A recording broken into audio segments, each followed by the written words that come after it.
Tes 1 2. Ini sudah nyala ini. Tes. Sudah ya? Oke. Kurang keras ya? Tolong dikerasin sedikit. Tes 1 2.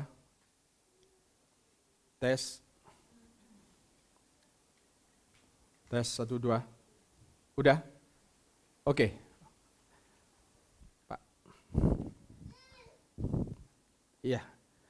Hari ini firman Tuhan kita akan lanjutkan sesuai dengan tema gereja kita, yaitu berjalan menjalani kehidupan surgawi di bumi. Siapa yang ingin kita semua sepanjang tahun 2026 ini bisa menjalani kehidupan surgawi di bumi ini, di keluarga kita, di gereja kita, di dalam pekerjaan kita.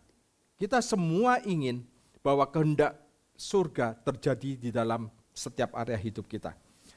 Nah, sebelum melewati tahun 2025, saya masih ingat sekali, saya bertanya kepada Tuhan, Tuhan, tema gereja untuk K3 ini apa ya? Di tahun 2026, dan Tuhan memberikan satu visi untuk menunjukkan kepada saya, satu rema firman Tuhan. Dan dengan jelas Tuhan berbicara tentang masa-masa sukar yang akan terjadi di dunia ini, di akhir zaman ini. Dan secara bersamaan, Tuhan juga mengingatkan kita umatnya, supaya saudara dan saya enggak takut, enggak khawatir, enggak cemas. Ya, karena apa yang akan terjadi nanti di sekitar kita. Karena kita semua, meskipun kita ada di dunia, ingat kita bukan berasal dari dunia. Karena kita memiliki kewargaan surga, ya. Dan Raja Surgawi itu selalu berjalan di depan Anda dan saya. Dia adalah gembala kita. Tuhan adalah gembala yang baik. Dia berjalan di depan kita. Amin. Ya. Dia selalu memimpin kita ke air yang tenang, ke padang rumput yang hijau. Dia selalu melindungi kita. Dia adalah gembala agung yang menuntun setiap jalan kita nanti di sepanjang tahun 2026 ini. Dia akan menuntun bukan di jalan kematian. Dia menuntun di jalan kehidupan. Bukan di jalan kebinasaan. Amin.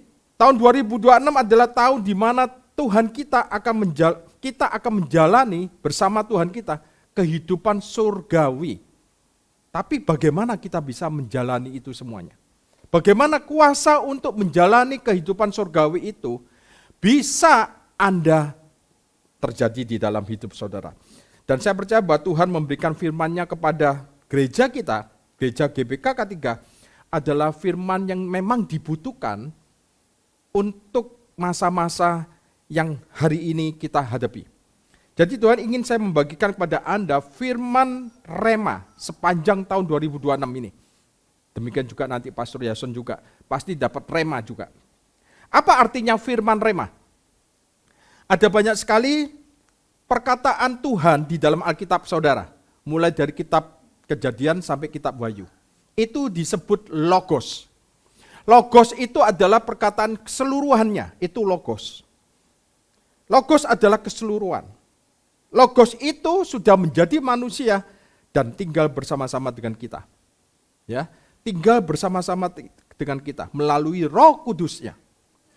Kalau logos itu keseluruhan, tapi rema itu lebih spesifik.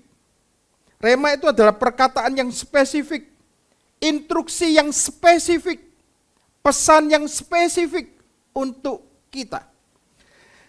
Dan penting bagi kita untuk mendengarkan apa yang Tuhan miliki untuk gereja kita. Juga untuk Anda yang sedang menonton secara online hari ini, inilah firman rema untuk saudara juga. Jadi rema berarti Tuhan memilih secara spesifik firman-Nya untuk kita terima. Nah, mungkin ada orang-orang yang mempersiapkan firman itu mulai Januari sampai Desember sudah disiapkan. Januari aku akan khotbah ini, Februari akan khotbah ini, Maret aku khotbah ini ya. Tapi saya nggak bisa seperti itu. Saya selalu menantikan rema Tuhan. Apa yang Tuhan ingin sampaikan untuk gerejanya. Saya harus menanti-nantikan yang baru dari Tuhan. Doakan, selalu baru, selalu segar. Saya mau minta sama Tuhan yang baru untuk tahun 2026 ini. Seperti bangsa Israel. Kalau Anda lihat bangsa Israel ada berapa suku? 12 suku. Tapi hanya satu suku yang dikatakan di kitab Tawari, nanti kita baca, ya. Satu suku namanya Isakar. Tugasnya apa Isakar? Nah, kita baca. Nah, judulnya tampilkan dulu. Nah, judul firman saya kuasa untuk menjalani kehidupan sorgawi. Saya ingin saudara memiliki kuasa nanti untuk menjalani kehidupan sorgawi di bumi ini. Amin. Ya, kita lihat satu Tawari dulu. Satu Tawari 12 ayat 32. Tampilkan. Nah, satu Tawari pasal 12 ayat 32.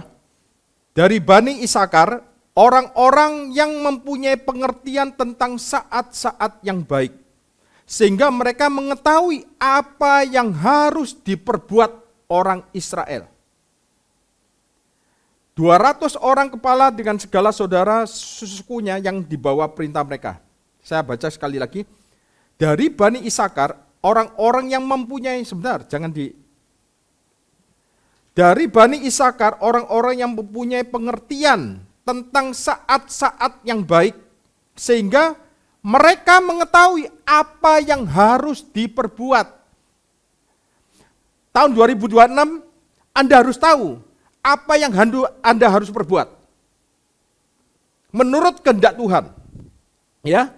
Jadi kalau Anda mendengar firman Tuhan hari ini tentang menjalani kehidupan sorgawi di bumi, itu berarti Tuhan ingin kita fokus kepada apa yang Anda harus perbuat nanti. Ya. Nah, apa yang harus Anda perbuat? Tuhan ingin di sepanjang tahun 2026 Tuhan ingin kita memikirkan atau pikirkan perkara-perkara yang di atas, bukan yang di bumi. Meskipun saudara kerja, meskipun saudara bisnis, meskipun saudara mendidik anak, saudara hidup seperti orang-orang umumnya, tapi kita harus berbeda. Ya, kita harus inline sama surga. Pikirkan perkara di atas, bukan yang di bumi. Sekalipun saudara masih ada di bumi. Carilah perkara yang di atas, bukan di bumi. Jangan terjebak dengan yang di bumi. Karena apa? Karena segala sesuatu itu dimulai dari yang di atas. Baru terjadi di bumi. Kalau Anda memikirkan perkara yang di bumi tok. Ya, dengar, bumi ini sudah mendekati kesudahannya. Segala yang saudara perlukan untuk hidup di bumi, itu sumbernya ada di mana? Surga. Bukan dari bawah, dari atas. Makanya itu sikap kita menjalani kehidupan nanti, selalu memandang ke langit biru. Bukan memandang ke bawah. Karena segala sesuatu yang Anda perlukan ada di sana. Kembali kita mau baca, next tadi. Tampilkan lagi, sama, satu Tawari 12:32 tadi. Next. Nah, dari Bani Isakar, orang-orang yang mempunyai pengertian tentang saat-saat yang baik. Anda mau mengerti saat-saat yang baik enggak? Ya. Nah, saat-saat yang baik di dalam bahasa Ibrani-nya itu pakai kata et. Di dalam bahasa Yunani-nya kairos. Anda ingin mengalami kairosnya Tuhan? Saat-saat baiknya Tuhan sepanjang tahun 2026? Ya, sehingga mereka mengetahui apa yang harus diperbuat. Jadi siapa yang memiliki pengertian tentang kairos, Anda bisa melakukan sesuatu yang benar. Untuk mengerti apa yang harus Anda perbuat nanti di tahun 2026. Untuk mengerti apa yang harus Anda lakukan di dalam pekerjaan saudara. Siapa yang sering investasi? Entah investasi saham lah, investasi kripto lah, investasi apa. Nah, nanti Anda bisa tahu, Anda harus jual atau Anda harus beli. Apa yang harus Anda perbuat di dalam investasi Anda, di dalam mendidik anak-anak saudara, di dalam hubungan saudara, di dalam kesehatan saudara, Anda bisa mengerti apa yang Anda harus perbuat. Demikian juga dengan gereja kita. Apa yang harus Anda lakukan di dalam gereja ini nanti? Saya mau ingatkan bahwa firman Tuhan berkata, carilah dulu kerajaan Allah dan kebenarannya. Maka semuanya akan ditambahkan. Ya. Jadi, carilah dulu perkara-perkara di atas. Bukan perkara-perkara yang di bumi. Untuk mengerti apa yang Tuhan pesankan yang secara spesifik untuk kita. Untuk pelayanan di sini. Ya. Saya percaya Tuhan itu senang untuk kita ini datang mendekat kepada Dia, dekat-dekat dengan Dia. Ya, melayani Dia karena Dia sudah melayani kita lebih dulu. Dan tidak mungkin Anda bisa rugi kalau melayani Tuhan. Enggak mungkin. Ya. Justru berkat-berkat Tuhan itu akan limpah di dalam setiap area hidup kita. Seperti firman Tuhan dalam kitab Imamat dikatakan seperti ini. Nah, ini ada hubungannya nanti dengan kedagingan kita nanti. Imamat pasal 27 ayat 1, Tuhan berfirman kepada Musa, Tuhan enggak berfirman kepada Harun, pada waktu itu ada Harun, ya. Tapi spesifik, ini spesifik, remanya kepada Musa. Berbicaralah kepada orang Israel dan katakan kepada mereka, apabila seorang mengucapkan apa? Nasar, khusus kepada Tuhan, mengenai orang menurut penilaian yang berlaku untuk itu. Nah, saya jelaskan ini. Kepada siapa Tuhan berbicara? Kepada Musa ya, bukan kepada Harun. Anda ingat itu.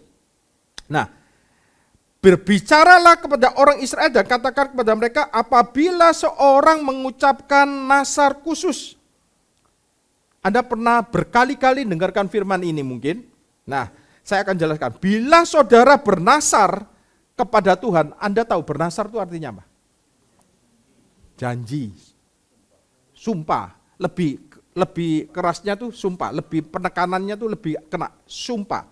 Bila Anda bernasar ke Tuhan, maka kesannya apa?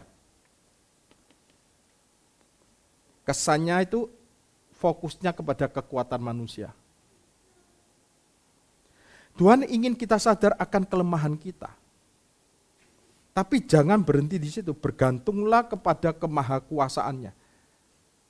Ya, kita memang lemah, tapi bergantunglah kepada kekuatannya. Tapi kalau Anda mau bernasar, dan itulah yang dilakukan oleh bangsa Israel di kaki gunung Sinai waktu itu. Tuhan berkata, aku tuh akan menjadikan kamu kerajaan imam. Nah, kita baca di Keluaran 19 ayat 6. Kita ini sekarang di dalam Kristus adalah imamat yang rajani, betul ya? Nah, ternyata Tuhan itu punya rencana juga kepada bangsa Israel. Kamu, di Keluaran 19 ayat 6 ya, kamu akan menjadi bagiku apa? Kerajaan imam dan bangsa yang kudus. Jadi Tuhan tuh punya rencana untuk menjadikan mereka itu ya imamat rajani juga. Kerajaan imam. Tapi respon mereka kepada Tuhan apa? Mereka ngomong, semua yang diperintahkan Tuhan pasti akan kami perbuat. Pasti akan kami lakukannya. Nah, ini terjadi di pasal 19 tadi itu. Coba buka lagi pasal 19 tadi. Kamu akan menjadi bagiku kerajaan imam. Pasal berapa ini? 19, ingat ya, pasal 19. Ini sebelum pasal 20. Keluaran 20. Sebelum Tuhan memberikan 10 perintah. Tuhan sudah ngomong, kamu akan menjadi bagiku.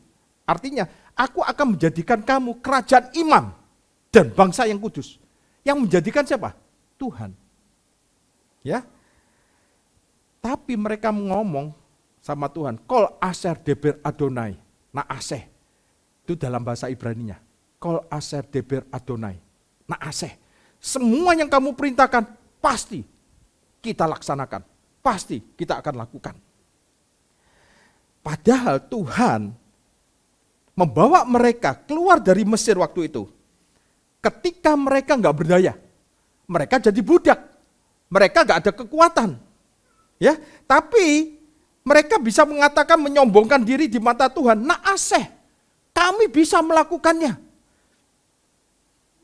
Siapa yang sekarang hari ini masih bisa ngomong naaseh? Itu sebuah kesombongan. Itu kesombongan, naaseh. Padahal kita hidup oleh kasih karunia Tuhan, oleh kemurahan Tuhan. Jadi kalau Anda menganggap diri Anda kuat, seperti orang Israel ini, mereka nggak sadar, mereka ini budak, ya. Mereka hanya mengerang, mereka hanya menangis pada waktu itu jadi budak, tapi Tuhan tolong. Tuhan merespon erangan mereka, tangisan mereka. Lalu Tuhan, kita tahu Tuhan membelah Laut Merah waktu itu. Apakah karena mereka baik? Enggak, karena Tuhan baik. Ya, jadi Laut Merah itu terbelah bukan karena bangsa Israel itu baik, tapi karena Tuhan baik. Kalau Anda ditolong sama Tuhan itu bukan karena doa saudara, bukan doa Anda berpuasa, doa semalam suntuk, enggak. Jangan pernah percaya dengan kebohongan itu. Anda berdoa itu bukan supaya dapat sesuatu dari Tuhan. Anda berdoa karena Anda sudah menerima dari Tuhan. Sebab itu Anda berdoa. Anda berdoa bukan supaya Anda semakin dekat sama Tuhan. Anda dekat sama Tuhan itu karena darah Yesus. Terus kemudian Anda berdoa karena Anda tahu Anda dekat sama Tuhan. Jangan dibolak-balik. Anda datang kepada Tuhan bukan supaya Anda diberkati. Anda datang kepada Tuhan, Anda sudah diberkati. Anda ngasih persembahan di gereja ini bukan supaya Tuhan tuh digerakkan hatinya untuk memberkati saudara. Karena Tuhan sudah memberkati saudara. Makanya Anda memberi dengan sukacita, dengan hati yang melimpah, Anda kasih Tuhan. Demikian juga ketika dimarah, mereka menemukan air yang pahit. Tuhan ngubah jadi manis. Bukan karena ketaatan mereka, tapi karena ketaatan Tuhan akan janjinya kepada Abraham, Ishak dan Yakub. Dan di situ Anda bisa menemukan Tuhan mengatakan, aku Allah yang menyembuhkan, aku Yehova Rafa, di situ, di Kejadian di situ. Nah, dan di situ ada rahasia yang bisa kita pelajari. Kita lihat screen, tolong screen, next. Nah, dari pesan ini, kita bisa tahu kepahitan memimpin kepada penyakit, saudara.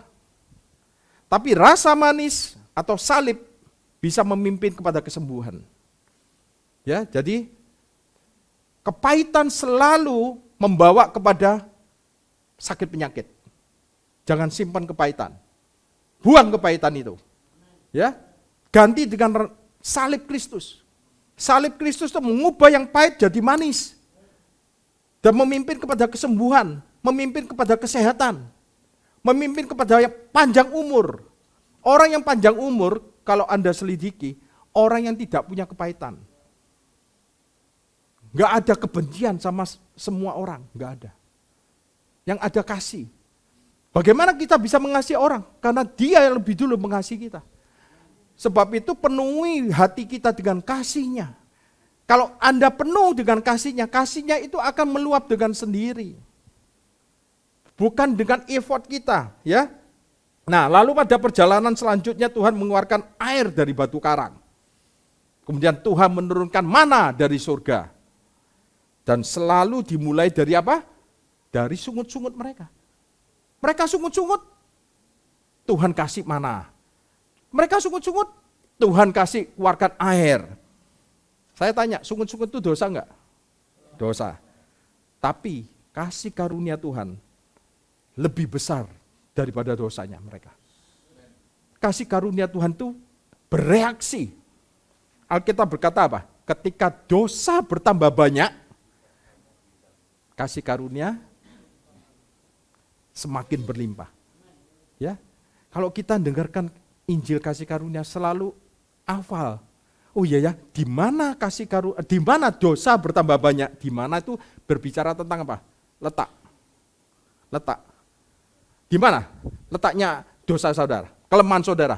Justru di situ nanti kasih karunia Tuhan berlimpah-limpah. Bukan berarti saudara didorong untuk banyak berbuat dosa.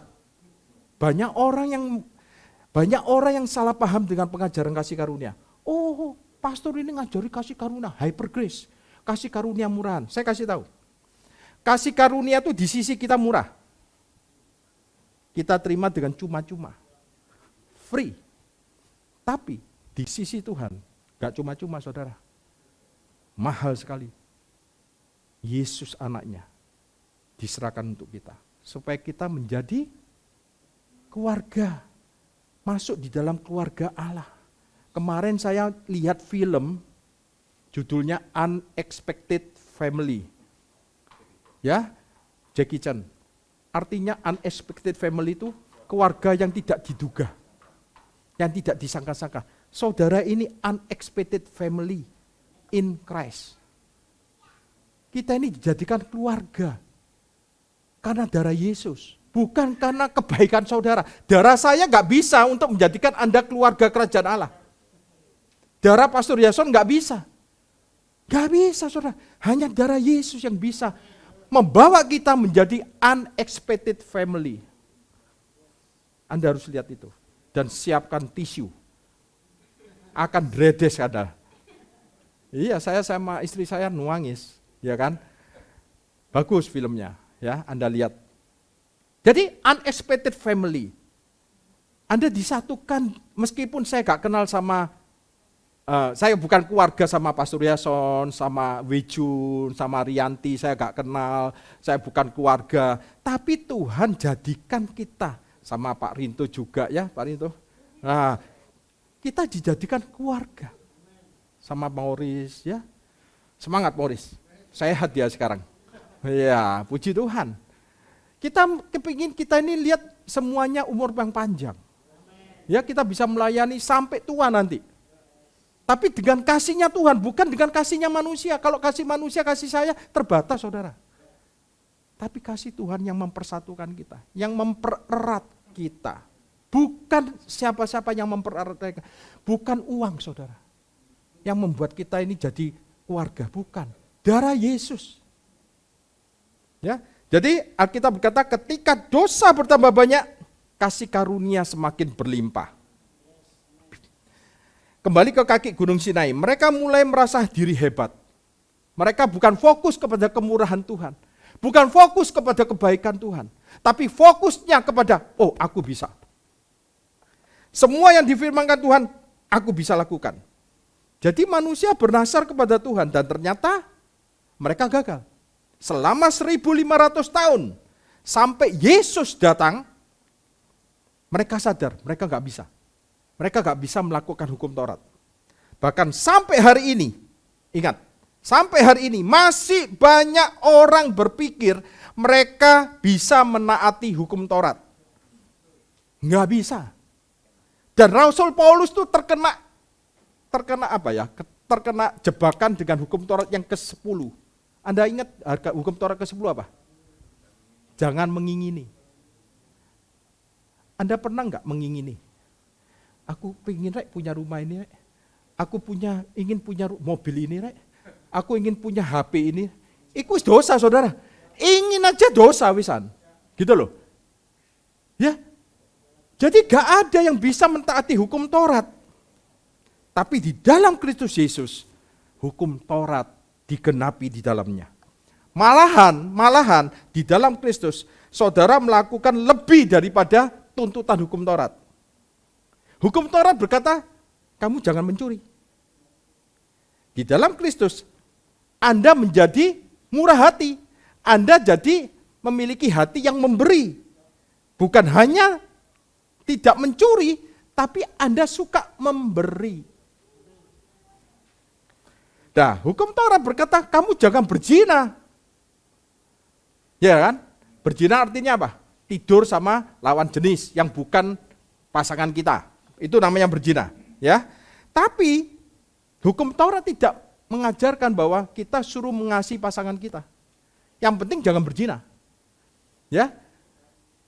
Tapi di dalam kasih karunia, Anda bisa menjadikan Anda mencintai dan menyayangi pasangan saudara. Ya, kalau Anda menyayangi pasangan saudara, mencintai pasangan saudara, Anda gak mungkin berzina. Tapi kalau Anda hukum Taurat, yang penting aku kan gak berzina. Tapi Anda gak bisa mengasihi pasangan saudara. Ya, tidur nanti kamarnya beda gitu kan. Satunya di ranjang, satunya di lantai gitu ya. Yang penting gak berzina. Enggak. Kasih karunia itu justru melampaui tuntutan hukum Taurat. Beri kemuliaan buat Tuhan. Jadi kekristenan itu bukan anti hukum. Saya dituduh gini, oh Pastor Januar ini antinomian ya. Apa itu antinomian? Saya ini nggak ngerti, nomian itu apa? Oh ternyata bahasa Yunani, anti hukum. Ya kan?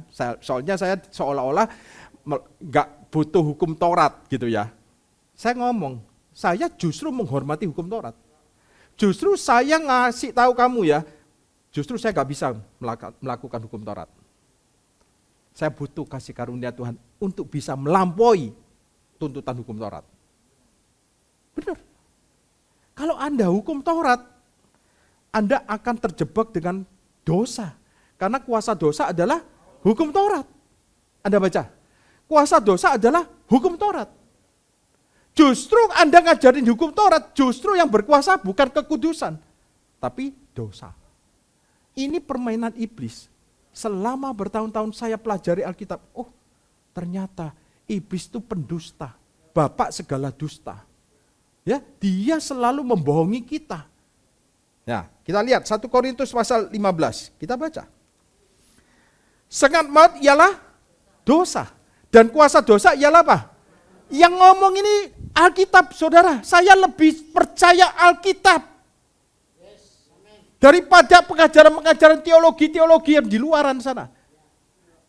Kenapa mereka gak tunduk kepada Alkitab? Saya kalau baca Alkitab selalu harus tunduk kepada Alkitab, bukan Alkitab tunduk kepada saya. Ya. Sengat maut ialah dosa. Tapi kuasa dosa ialah hukum Taurat. Ya. Tetapi syukur kepada Tuhan. Syukur kepada Elohim yang telah memberikan kepada kita kemenangan oleh hukum Taurat? Enggak, oleh Yesus Kristus. Ya, bukan oleh hukum Taurat. Tuhan kita, next. Roma 6.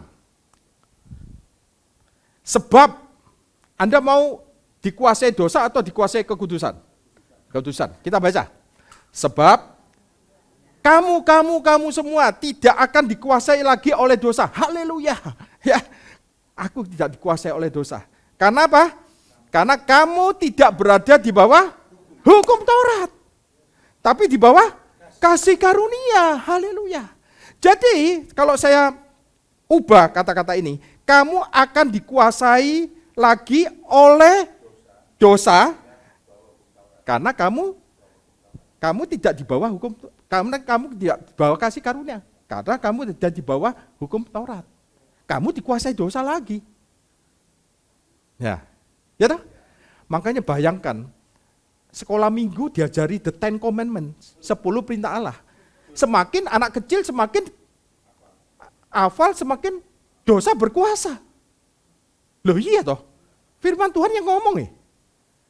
Tapi kalau kita hidup di bawah kasih karunia, di bawah kemurahan Tuhan, di bawah perkenanan Tuhan yang tidak layak kita terima, maka yang berkuasa itu bukan dosa lagi, tapi kekudusan, holiness.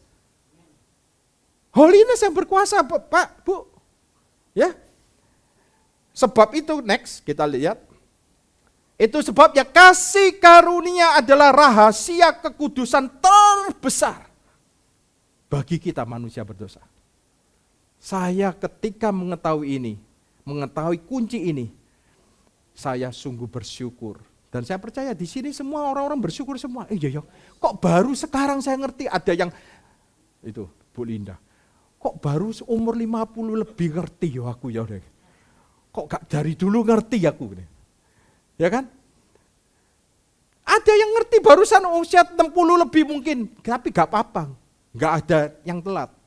Ya, jadi kasih karunia adalah rahasia kekudusan terbesar bagi manusia berdosa. Anda tahu nggak, tepat berada di tengah-tengah ruang Maha Kudus, yang berarti kekudusan terbesar, ada nggak ya gambarnya? Fotonya ada nggak? Nah, di sini. Tepat di tengah-tengah ruang Maha Kudus itu ada satu benda yang namanya tabut perjanjian. The Ark of the Covenant. Nah, ini adalah kekudusan terbesar. Tidak semua orang bisa masuk ruang Maha Kudus. Namanya Maha Kudus. Ya, jadi benar-benar kudus.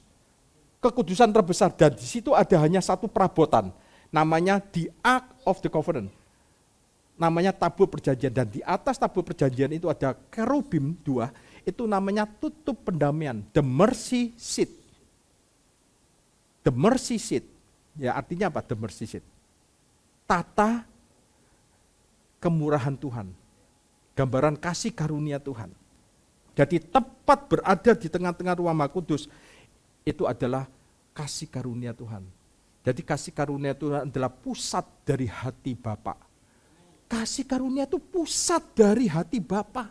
Makanya itu kekristenan itu tidak lepas dari grace, amazing grace. Kenapa mau kita keluar dari amazing grace? Karena kesombongan. Ya. Sebab kalau gitu kita tahu ketika saudara bernasar, ya, Tuhan akan berkata apa? Baik. Kamu mau aku menilai kamu berdasarkan apa yang kamu lakukan? Berdasarkan perbuatanmu? Berdasarkan kekuatanmu? Maka Tuhan memberikan 10 perintah Allah. Jadi 10 perintah Allah itu dikasih. Karena itu saudara baca. Mulai pasal 19 sama 20. Jadi 10 perintah itu diberikan didasarkan pada kekuatan alami. Kamu jangan mencuri, kamu jangan berdusta, kamu jangan berzina. Nah, mari kita baca lagi Imamat 27 ayat 1 sampai 8 nanti.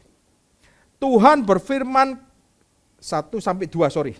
Tuhan berfirman kepada Musa, berbicaralah kepada orang Israel dan katakan kepada mereka apabila seorang mengucapkan nasar khusus kepada Tuhan mengenai orang menurut penilaian yang berlaku itu. Jadi kalau ada yang bernasar, itu ada ukurannya nanti. Ya. Nah, kita lihat di ayat ketiga, langsung aja. Maka tentang nilai bagi orang laki-laki, dari yang umur 20 tahun sampai umur 60, 20 sampai 60, nilainya 50 sikal perak. Ditimbang menurut sikal kudus. Jadi kalau umur 20 sampai berapa? 60. Ya. Nilainya kalau ada orang yang bernasar, nilainya tuh 50 sikal. Harus setor, kayak pajak gitu loh.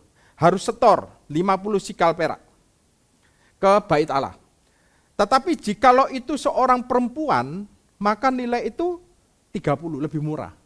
Ya, jangan marah perempuan. Perempuan lebih murah. Ya. Kalau laki-laki 20 sampai 60 itu 50 sikal. Nah, jadi semua laki-laki yang ini penilaiannya siapa? Musa. Ya. Jadi umur 60, 20, 60 tahun ini usia yang ideal untuk ini mestinya itu untuk orang Israel waktu berperang, Saudara. Jadi latar belakangnya ini untuk perang. Ya. Jadi umur 20 sampai 60 tahun usia yang ideal untuk pergi perang. Usia produktif lah kalau kita ngomong 20 sampai 60. Tetapi jikalau seorang perempuan 30. Ya. Jadi perempuan kapasitas mereka lebih sedikit daripada laki-laki. Soalnya apa? Soalnya perempuan dihindari dari perang. Nah, jadi seluruh pasal ini bukan berbicara tentang kedudukan kita di hadapan Tuhan, tapi kapasitas kita. Ya, kapasitas kita. Nah, kemudian ini ada menjadi pelajaran kita semua. Ayat 5. Jikalau itu mengenai seorang yang berumur 5 tahun sampai berumur 20 tahun, nah ini 5 tahun sampai 20 tahun, maka bagi laki-laki nilainya 20, tapi bagi perempuan nilainya 10. Ayat 6. Jikalau itu mengenai seorang yang berumur 1 bulan sampai yang berumur 5 tahun, maka bagi laki-laki nilainya 5 sikal dan bagi perempuan 3. Next. Gak apa-apa ya, ini Anda harus belajar ini, nanti saya kasih clue-nya. Apa maksudnya? Jikalau itu mengenai seorang yang berumur 60 tahun atau lebih, nah ini yang tua. Ya, 60 tahun atau lebih. Jika itu mengenai laki-laki, maka nilai itu harus 15 sikal. Kalau perempuan berapa?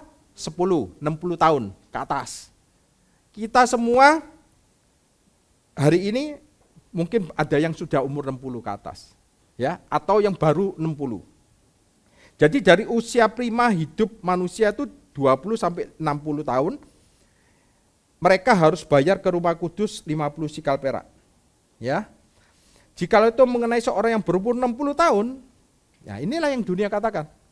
Kalau Anda berusia 60 tahun ke atas, Anda akan mulai menurun. Kekuatan saudara umur 60 lakcap iki, swidak ya kan ngomongin. Umur piro swidak tapi. Ya toh? Nah, menurun. Kemampuan kita menurun, kekuatan kita menurun. Untuk laki-laki 15 sikal, untuk perempuan 10 sikal. Ya. Lalu ayat 8. Tetapi jikalau orang itu terlalu miskin, ingat ya, orang itu terlalu miskin untuk membayar nilai itu, maka haruslah dihadapkannya orang yang dinasarkannya itu kepada imam. Dan imam harus menilainya sesuai dengan kemampuan orang yang bernasar itu. Imam harus menentukan nilainya. Perhatikan ya. Tetapi jika orang itu terlalu miskin untuk membayar nilai itu, maka harus dihadapkan kepada siapa? Imam. Kepada imam. Jadi jangan lupa semua ini berhubungan dengan apa? Dengan kapasitas alami manusia. Dengan kapasitas alami manusia, dengan kekuatan manusia, ada hubungannya dengan kekuatan manusia. Sebentar, nangis anaknya. Bosen, ya. Ya aja, saya ulangi lagi. Semua ini berhubungan dengan bukan dengan kedudukan kita di hadapan Tuhan, tapi dengan kapasitas kita. Kapasitas alami manusia, kekuatan alami manusia, kita enggak berjalan hidup dengan kapasitas alami kita, manusia, kekuatan manusia, tapi dengan kekuatan Tuhan. Ya, tapi di sini enggak ada kekuatan Tuhan sama sekali. Kalau Anda mau mengikuti ini, yaitu hukum Taurat, Tuhan berbicara kepada Musa seperti itu. Dan apa yang Tuhan katakan kepada Musa, inilah nilaimu. Inilah nilaimu. Hukum Taurat bersandarkan kepada yang alami, yang natural kita, dan tidak bisa memberi pertolongan yang supranatural. Hukum Taurat nggak bisa menolong Anda. Sehingga akhirnya saudara akan berkata apa? Aku miskin, aku nggak bisa, aku bahkan nggak bisa membayar nilainya. Jadi di sini Anda bisa belajar bahwa Musa mewakili hukum Taurat. Lalu kalau Anda terlalu miskin, kata Musa apa? Anda harus dihadapkan kepada imam. Kalau Anda terlalu miskin. Ya, Anda harus dihadapkan kepada imam. Kemampuan satu-satunya, orang kalau miskin, orang kalau gak punya uang, orang kalau sudah jatuh zero di bawah, yang bisa dilakukan orang itu apa? Ngaku. Aku memang gak bisa. Ya kan? Aku gak mampu. Aku terlalu miskin. Jadi kalau Anda terlalu miskin, Anda harus dihadapkan kepada siapa? Imam. Siapa imam kita hari ini? Yesus. Kalau Anda menyadari bahwa Anda terlalu miskin hidup Anda gak bisa melakukannya. Anda gak bisa menghadap ke Musa. Gak mungkin. Karena Musa menuntut harus lurus, harus Anda naik level. Sebab hukum Taurat tidak dapat turun level ke Anda. Anda harus naik level lebih tinggi. Kalau Anda gagal, Anda tidak bisa naik lebih tinggi, Anda tidak bisa berdiri di hadapan Musa. Karena Anda gak bisa bayar. Anda terlalu miskin, betul ya? Tapi kalau Anda ngaku, aku miskin Tuhan, aku terlalu miskin Tuhan, Anda akan bisa kembali ke dalam pelukan imam. Imam akan terbuka tangannya, karena imam menggambarkan kasih karunia. Imam kita adalah Yesus Kristus, dia adalah imam besar kita. Nah, penyebutan pertama imam itu adalah di dalam Alkitab, yaitu di Kejadian pasal 14 ayat 18. Kita baca. Penyebutan pertama imam di Alkitab adalah Melkisedek. Kejadian 14 ayat 18. Melkisedek, yaitu Raja Salem, membawa apa? Melkisedek Raja Salem itu membawa roti dan anggur. Melkisedek itu tidak berayah, tidak beribu. Tidak berawal, tidak berakhir. Dia adalah prainkarnasi Kristus. Melkisedek ini. Raja Salem, Raja Shalom, Raja Damai. Ia seorang imam Allah yang maha tinggi. El Elyon. Ya. Jadi imam Allah yang maha tinggi itu bukan menuntut saudara. Tapi dia mensuplai saudara. Dia membawa apa? Roti dan anggur. Dia selalu menyediakan pada saudara. Imam gambaran dari supply from heaven. Nah, jadi kalau kita menjalani kehidupan sorgawi, Anda harus sadari, selalu Anda terhubung dengan imam besar saudara, yaitu Yesus Kristus, yang duduk di sebelah kanan Bapa. Dia selalu mensuplai dari surga kebutuhan saudara, penyediaan dari surga yang enggak terbatas. Jadi kalau Anda terlalu miskin untuk menghadap Musa, Anda bisa jatuh ke pelukan imam. Dan imam akan menentukan nilainya. Bahkan di sini tidak dikatakan berapa nilainya. Kita lihat tadi.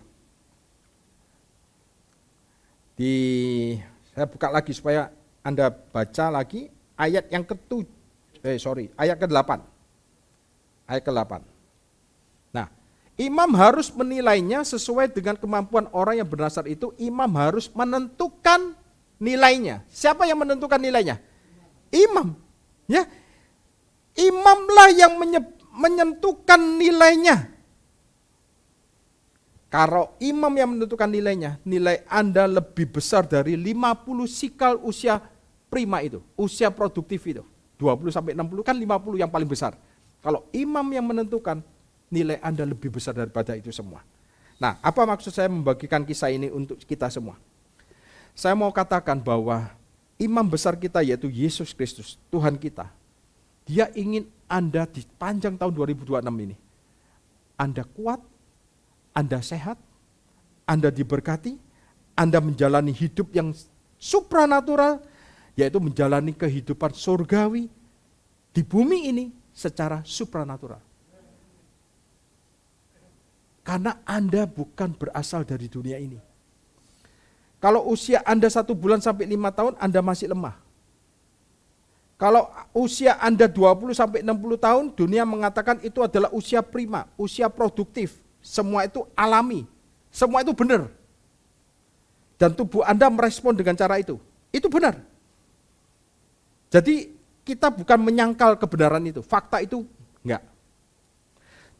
Tapi dari usia 60 ke atas, tubuh kita mulai menurun. Betul ya? Tubuh kita mulai menurun. Benar.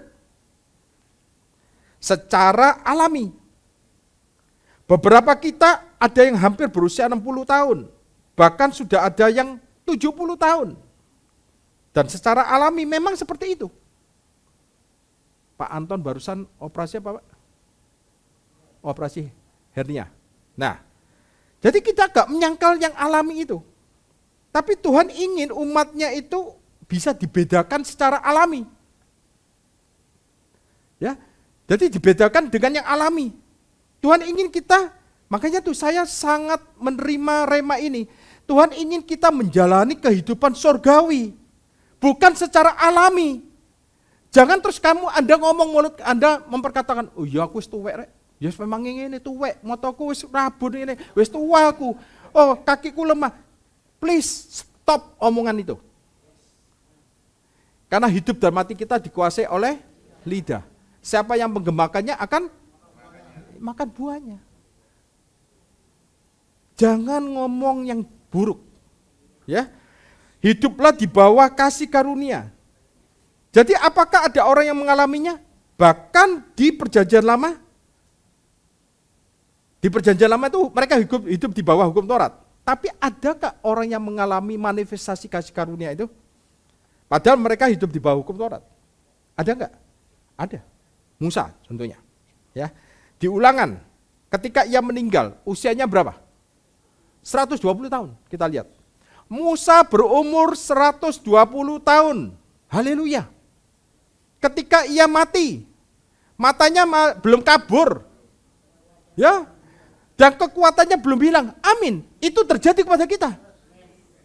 Ya. Matanya belum kabur, kekuatannya belum hilang. Woi, saya usia 60 ke atas, kekuatannya enggak hilang. Betul ya? Matanya enggak kabur. Ya kan? Repot nek kabur. Gak kelihatan. Gak bisa bedakan uang 100.000 sama uang 50.000. Dibujui, repot lah. Enggak guyon-guyon. Dikira sama. Ya. Kan repot ada ya. Jadi Tuhan tuh baik. Lihat Abraham. Ayo kita lihat Abraham, bapak iman kita. Usianya berapa? Kalau Musa 120, Abraham berapa? 175. Dan Anda tahu enggak? Abraham tuh punya anak Ishak umur berapa? 100. Ya, umur 100 kan? Tubuhnya harus lemah enggak? Lemah mestinya. Lemah, nanti saya tunjukkan. 100. Kemudian Sarah mati umur berapa Abraham? Kira-kira berapa? Bantu saya. Saya lupa. 120 Pak ya, Pastor Jason. Waktu Sarah meninggal. Anda tahu, 120 masih kawin lagi sama Keturah. Punya anak 3. Wow. Iya kan? Subur. Iya kan? Artinya apa? Artinya Tuhan menunjukkan kepada kita, orang yang hidup di bawah kasih karunia itu luar biasa loh saudara. Benar saudara, luar biasa. Ya, dari sisi kesehatan, dari sisi umur panjang, sakit tuh gak enak saudara. Infus sana, infus ini, waduh, tanya Pak Seno dulu pernah di ICU tuh. Tanya itu, Morris pernah di ICU juga itu. Umur berapa sudah masuk ICU itu. Iya kan? Tapi puji Tuhan. Kemurahan Tuhan luar biasa. Ya. Kita lihat Kejadian 18 ayat 1. Kita lihat bagaimana ya Tuhan menampakkan diri, dan ini untuk minggu depan. Saya undang pemusik soalnya waktunya sudah terbatas ya. Nah, ini kita akan belajar nanti sama-sama bagaimana Abraham, contoh bahwa dia bapak orang beriman, menjalani kehidupan surgawi di bumi. Ya. Kita lihat nanti minggu depan. Saya undang Pastor Yason untuk nyanyikan segala puji syukur. Wah, enak itu tadi ya. Ya.